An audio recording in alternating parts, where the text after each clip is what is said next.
Good morning everyone. তো সকালবেলা আমি আর মা বেরিয়ে পড়েছিলাম এক জায়গায় যাব বলে। সেরকম কোথাও নয়, এসেছি ডাক্তার দেখাতে, আর অনেক ভিড় ছিল তাই একটুখানি বসতে হয়েছিল। আর এই বইটা তোমরা অনেকেই জানো, যারা প্রেগনেন্ট মা তাদের জন্য এই বইটা। যখন আমার 3 মান্থ চলছিল তখন আমি এই বইটা পেয়েছিলাম। তারপর তো চেক আপ করিয়ে আসার পর আমি চলে এসেছিলাম বাড়ি। আর বাড়ি এসেই আমি দিদার বাড়িতে খেয়ে নিচ্ছিলাম। আর মা যে সকালে রান্না করেছিল সুমন খেয়ে গেল, আমি অবশ্য রান্না করতে সময় পাইনি। আর আজ যে সকালবেলা বেরিয়েছিলাম এই জন্য শরীরটাও কেমন লাগছিল। তারপর তো খাওয়া দাওয়া কমপ্লিট করার পর তো এই একটা ঝামেলা, বর্ষাকালে কাপড় কিছুতেই শুকাবে না। যেগুলো শুকিয়েছে সেগুলো ভাঁজ করে রাখলাম, আর যেগুলো এখনো পর্যন্ত ভিজে আছে সেগুলো আবার ভালো করে মিলে রাখলাম। আর আজকে যেহেতু আমি সকালেই বেরিয়ে পড়েছিলাম তাই সুমনই ঘরদোর পরিষ্কার করে দিয়েছে। তারপর তো দেখলাম ফ্রিজের মাথায় হুট করে এতটা বেশি পরিমাণে জল। আমি ভেবেছিলাম যে সুমন হয়তো জল ফেলে দিয়েছিল, এই জন্য ওকে ফোন করে জিজ্ঞেস করলাম, কিন্তু ও বললো না তো, আমি কিছু করিনি। তারপর মামিকেও বললাম যে এরকম এরকম ব্যাপার, তো মামি বললো নাকি ফ্রিজের কভারটার জন্য হয়তো এরকম হবে, কভারটা তুলে দে। তো আমি কভারটা তুলতে দেখলাম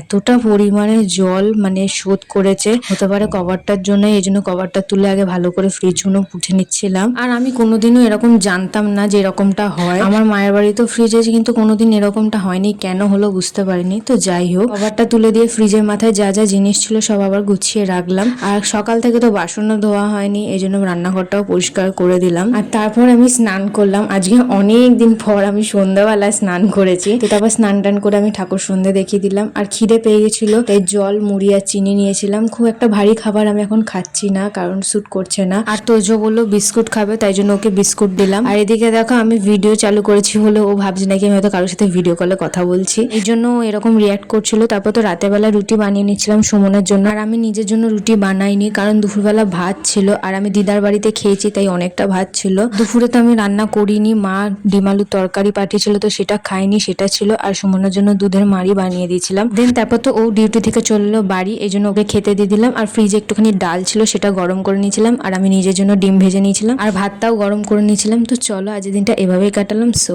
দ্যাটস ইট।